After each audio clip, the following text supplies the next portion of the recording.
Kesimpulan, dari semua hadits yang telah dipaparkan sebelumnya sangatlah jelas semuanya menunjukkan bahwa peperangan yang berkobar pada akhir zaman itu menggunakan strategi dan persenjataan kuno. Karenanya hadits-hadits itu menyebutkan tentang kuda, pedang, tombak, maupun tombak pendek di dalamnya. Semua sarana perang ini tak mungkin ditakwilkan dengan takwilan lain dan tidak dapat dibawa pemahamannya kepada sarana perang masa kini.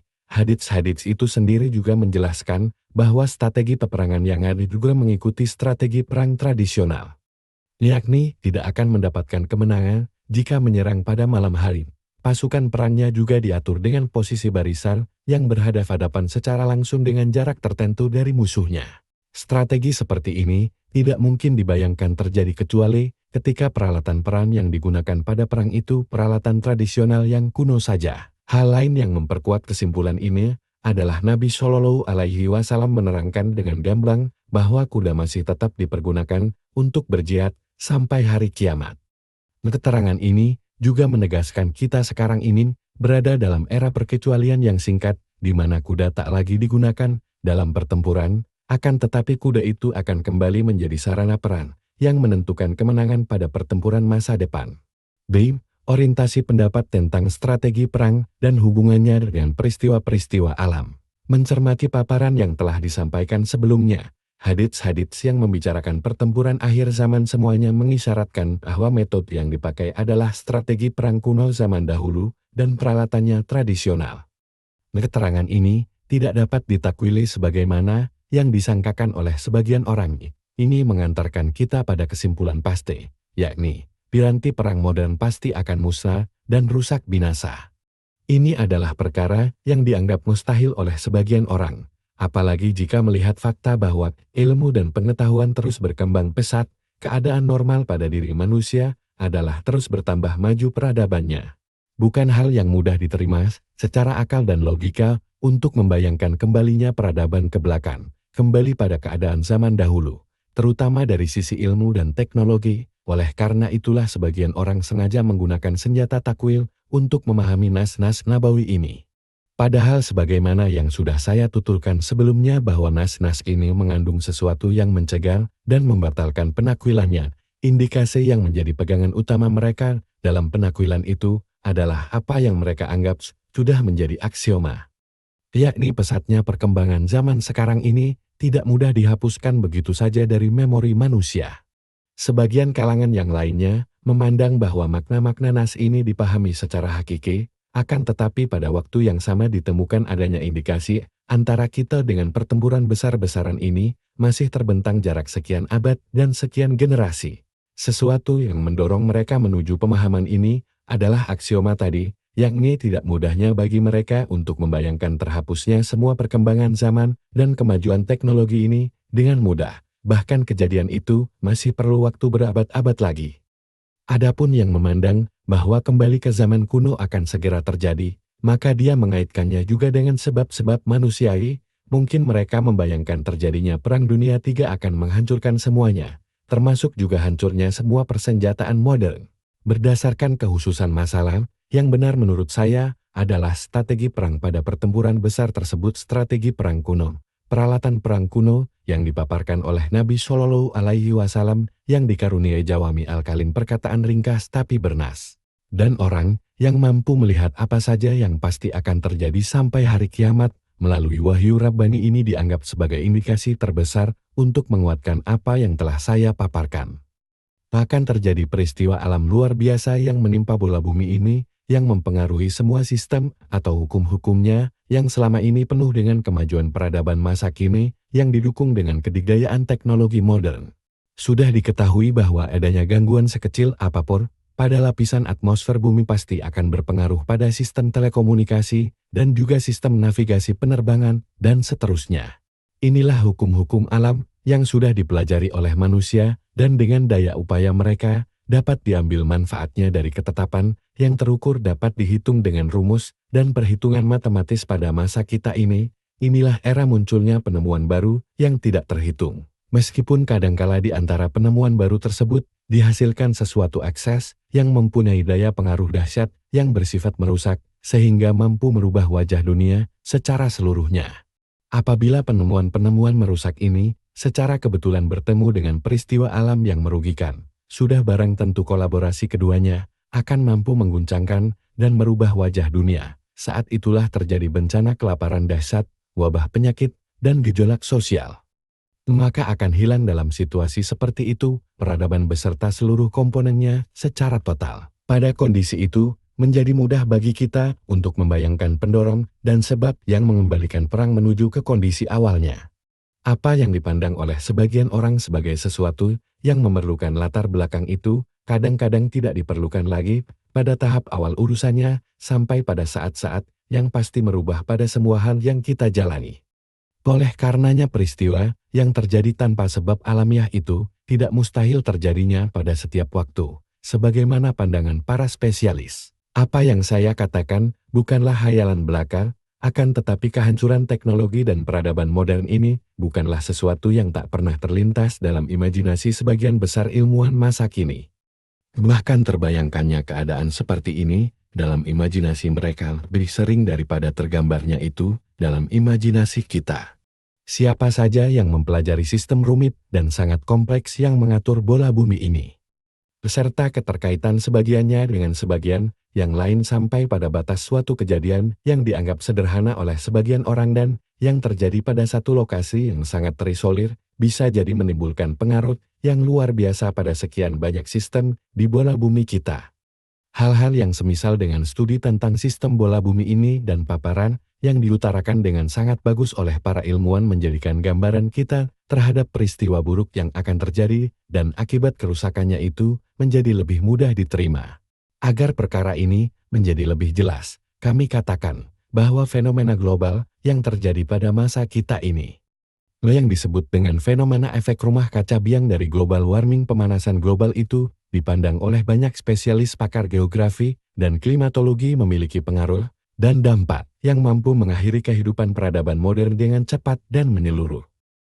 Mereka mengaitkan antara kenaikan suhu bumi dengan terjadinya bencana angin topan dahsyat yang merusakkan, wabah penyakit yang mematikan, kelaparan dan paceklik, perang yang membinasakan memperebutkan sumber daya alam dan energi, perubahan lingkungan, perubahan iklim, tertenggelamnya banyak kota, bahkan tersapunya satu negara secara total ke bawah air karena tsunami, kenaikan muka air laut, ataupun penurunan tanah, juga mengakibatkan rusaknya banyak hukum-hukum alam yang mengatur bola bumi.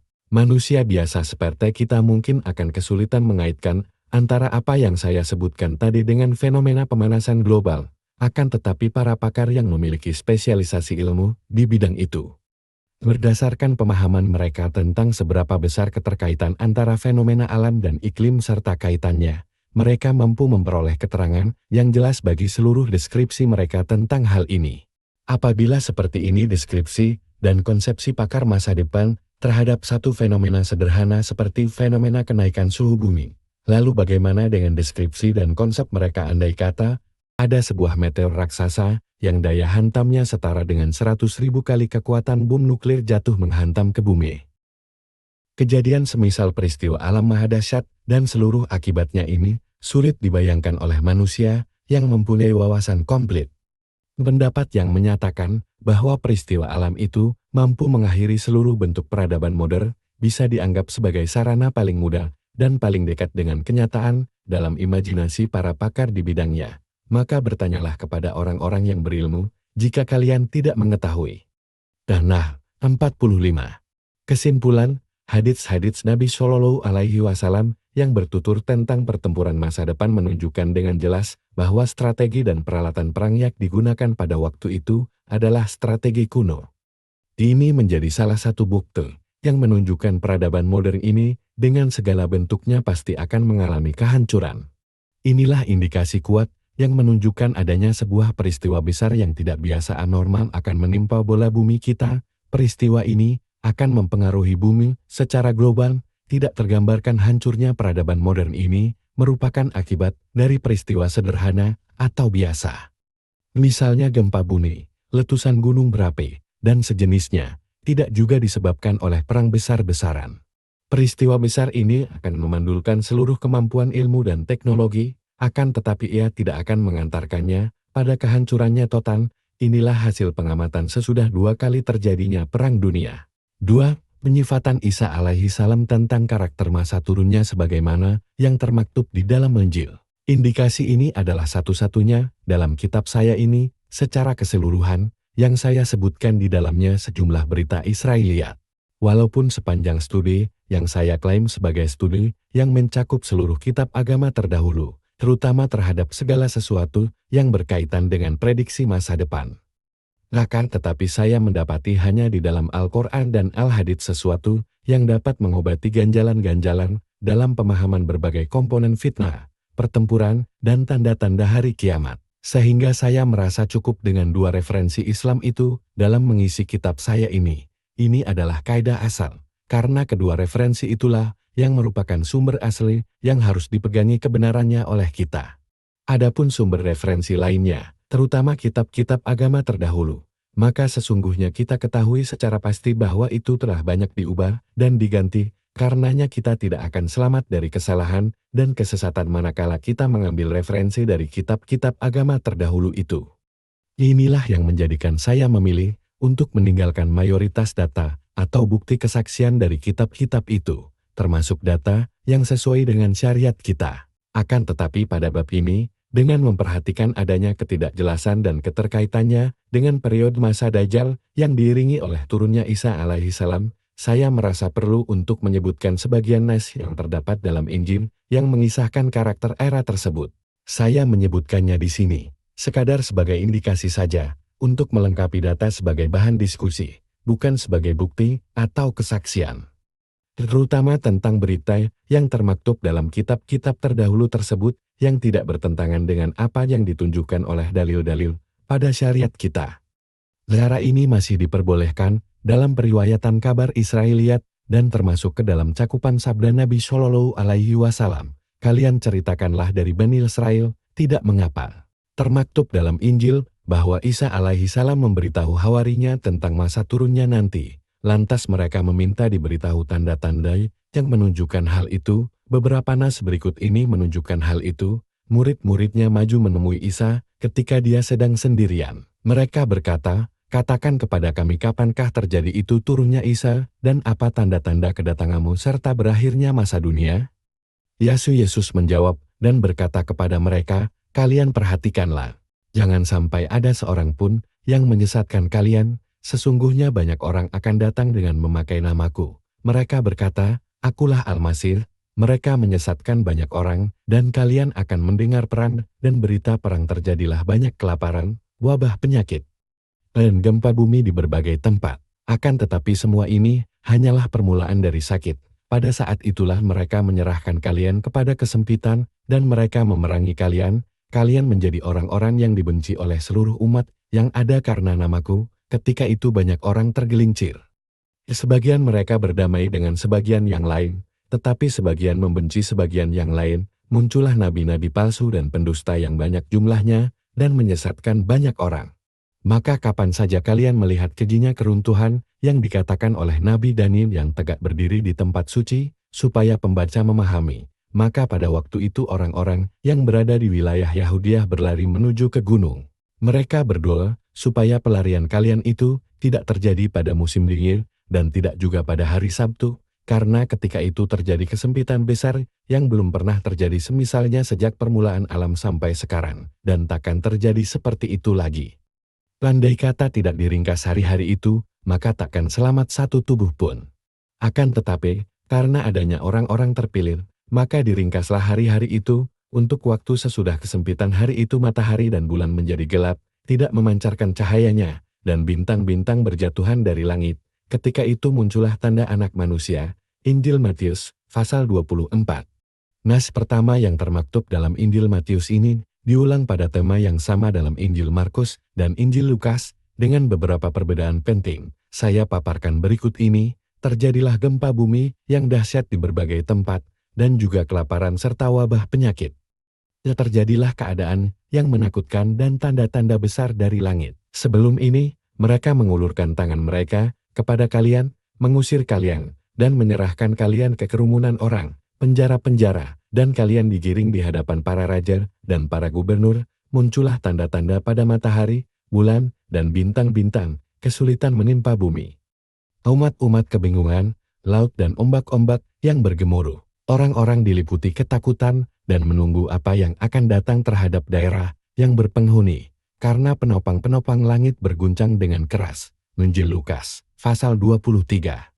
Dan kapan saja kalian melihat kejinya keruntuhan yang dikatakan oleh Nabi Daniel yang terjadi dengan cara yang tidak sepantasnya, kalian berdoa agar pelarian kalian tidak terjadi pada musim dingin. Karena itu terjadi pada hari-hari yang sempit, tidak ada yang semisalnya sejak dimulainya penciptaan yang diciptakan Allah sampai sekarang dan tidak akan pernah terjadi lagi. Andai kata Rab tidak meringkas hari-hari itu niscaya tiada satu tubuh pun yang selamat. Akan tetapi, karena orang-orang pilihan yang dipilih Allah, Dia meringkas hari-hari itu, adapun pada hari-hari sesudah kesempitan itu maka matahari dan bulan menjadi gelap, tidak memancarkan sinarnya. Dan bintang-bintang langit berjatuhan. Injil Markus, pasal 13. Kami katakan, inilah nas-nas yang paling jelas, yang bertutur secara kronologis tentang masa turunnya Isa alaihi salam.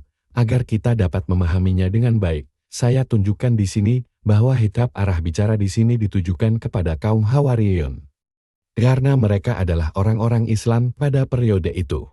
Adapun hitap masa depannya maka untuk siapa saja yang keadaannya seperti keadaan mereka dari kalangan orang-orang Islam pada masa turunnya Isa, mereka adalah para pengikut Muhammad Shallallahu Alaihi Wasallam. Studi terhadap nas-nas yang sudah dipaparkan dan pembandingannya dengan syariat kita. Hal yang jelas dari redaksi nas-nas yang sudah dipaparkan ini adalah semuanya berlatar belakang masa sebelum turunnya Isa alaihi salam dan tanda-tanda menjelang turun beliau. Barangkali tanda paling umum yang disebutkan oleh Isa alaihi salam adalah 1. Munculnya orang-orang yang mendakwakan diri sebagai nabi-nabi palsu dan sejumlah al-masih palsu. Tanda ini diberitakan oleh Nabi Muhammad Shallallahu Alaihi Wasallam bahwa itu termasuk salah satu tanda hari kiamat. Beliau menyebutkan bahwa akan ada 30 orang yang mengaku dirinya sebagai nabi. Yang terakhir dari mereka adalah Al-Masih Dajjal. Akan tetapi saya tambahkan di sini bahwa tanda yang dipaparkan Isa alaihi salam ini mungkin saja di dalamnya terkandung isyarat yang mengarah pada sekolah-sekolah Injil Ortodoks yang memiliki kemampuan yang mencengangkan dan mempunyai banyak saluran televisi misionaris yang ditonton oleh jutaan orang yang diterima dengan hangat di Barat. Sudah diketahui bahwa mereka membajakan ajaran agama Masehi untuk meraih tujuan politik dan kepentingan pribadi, lantas mereka menyesatkan sekian banyak manusia. Mereka mampu melakukan serangan dan memiliki mobilisasi tinggi dalam mempengaruhi opini umum serta dalam mengarahkan publik sesuai kehendak mereka. 2. Gempa besar, kelaparan, dan wabah penyakit. Dan ini disebutkan pada 3 nas yang baru saja dipaparkan 3 data dari 3 versi Injil.